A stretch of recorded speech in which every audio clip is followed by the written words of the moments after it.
ये महीने में मेरे ख्याल आज रिकॉर्ड सर्दी का दिन है, मगर रिकॉर्ड सर्दी के दिन में बड़ौदा हल्के ने रिकॉर्ड कार बनाने का काम किया है। इतनी बड़ी और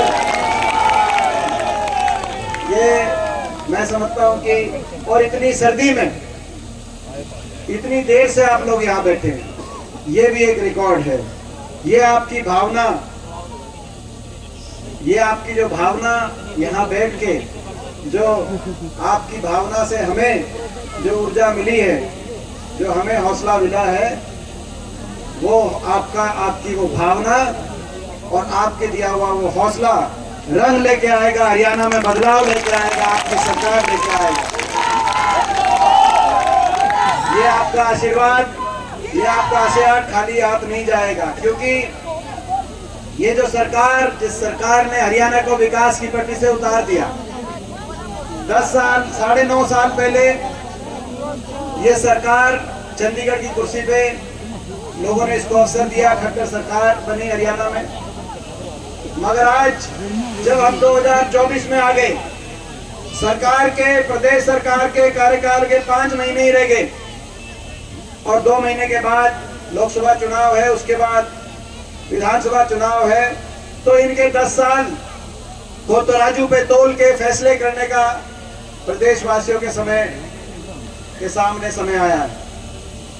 जो हरियाणा 2014 के समय जब सरकार बनी भाजपा की, उससे पहले हुड्डा सरकार के समय जो हरियाणा देश में विकास के नाम से जाना जाता था, विकास दर में हम देश में लगातार 6 साल देश में नंबर 1 थे।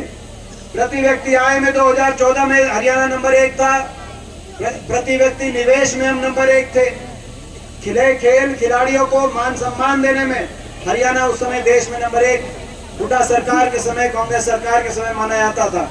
किसान के हकों के चाहे फैसलों की बात हो, चाहे किसान के 1600 करोड़ के बिजली के बिलों की माफी की बात हो, कोऑपरेटिव के किसान के कर्जे की माफी की बात हो, देश में सर्वाधिक किसान को उसकी जिनस का भाव दिलाने की बात हो, 10 साल तक कोई किसान आंदोलन नहीं हुआ।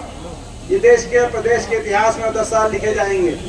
चाहे गरीब कल्याण की बात हो, जो कांग्रेस की सरकार थी देश में, कांग्रेस की सरकार, हुड्डा साहब की सरकार का देश में, चाहे वो 100 गज के प्लॉट, 4 लाख परिवारों को 100 गज के प्लॉट जो एससी वर्ग के हमारे भाई हैं और उसमें बैकवर्ड समाज के भी भाई हैं और बीपीएल छत्तीस बिरादरी के, चाहे 20 लाख बच्चों को स्कूल के अंदर वजीफे की बात हो, चाहे इंदिरा आवास योजना से 2.5 लाख परिवारों को मकान उस समय आए हों, चाहे देश में सर्वाधिक पेंशन उस समय देश में रही हो, चाहे गरीब कल्याण की बात हो, चाहे आपसी भाईचारे की बात हो, 10 साल सरकार रही, कहीं भाईचारे पे खरोच भी नहीं आई।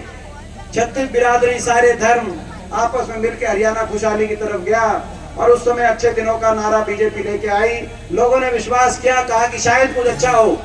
लेकिन आज 9.5 साल के बाद हम ये सवाल पूछते हैं इस सरकार से, खट्टर साहब से, कि क्या हुआ कि जो हरियाणा विकास में नंबर 1 था, 9.5 साल के बाद विकास की पट्टी से उतर गया। आज बेरोजगारी में नंबर 1 हरियाणा बना दिया खट्टर साहब आपने।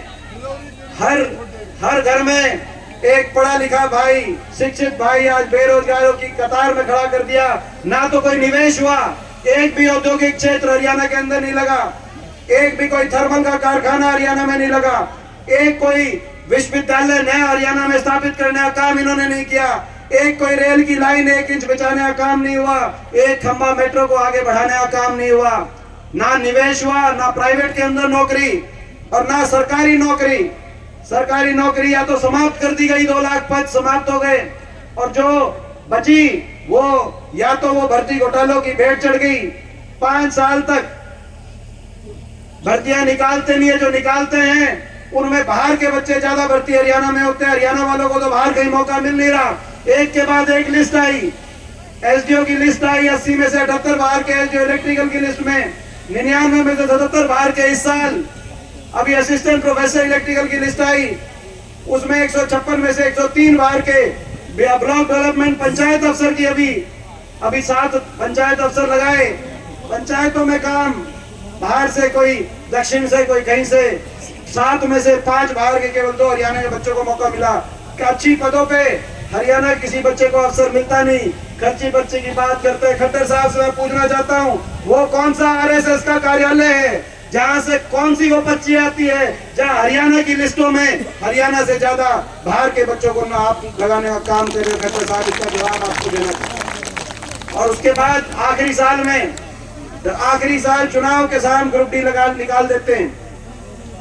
ये जो इसकी कार्यशैली पिछली बार भी 2019 में निकाली ग्रुप डी, इस साल भी आखिर में राजनीति, इन पोस्टों पर राजनीति करने का काम करते हैं। हरियाणा के नौजवान को सबसे ज्यादा बेरोजगारी देने का काम करते हैं। आज कहीं नशे की बात आती है, कहीं डिप्रेशन में चला गया नौजवान, कहीं अपना घर बार छोड़कर सब कुछ बेचकर लोन लेकर बाहर की तरफ अपने भविष्य को खोज रहा है।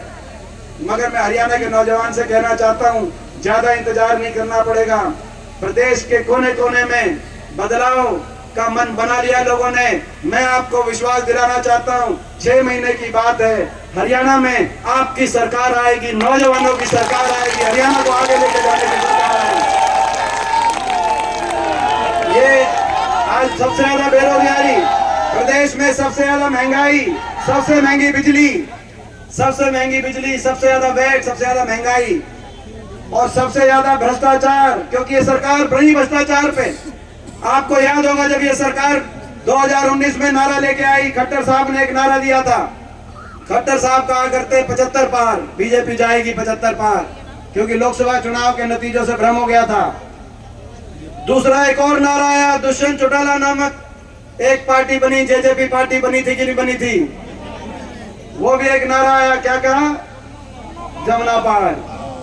एक कहा करता 75 पार, दूसरे ने कहा जमुना पार। इलेक्शन का नतीजा आते दोनों बन गए पक्के यार। ये क्या करता? बीजेपी ने करो जमुना पार। बीजेपी तो कर दी थी लोगों ने जमुना पार, लेकिन जमुना पार तक टो के लाया, जमुना में डुबकी लवाई और चंडीगढ़ में शपथ हुई। यह बनी कि नहीं बनी? और कह दिया कि 5100 बुढ़ापा पेंशन का समझौता कर रहे हैं, 75% फैक्ट्रियों में हरियाणा के नौजवान का समझौता कर रहे हैं। आज तक दोनों लागू नहीं हुए।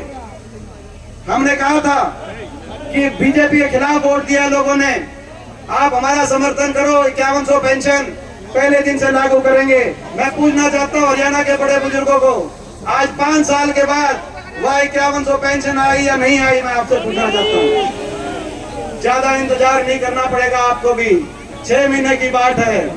6 महीने के बाद आपको पता है, 6 महीने के बाद उस विश्वासघात का भी बदला हम लेंगे।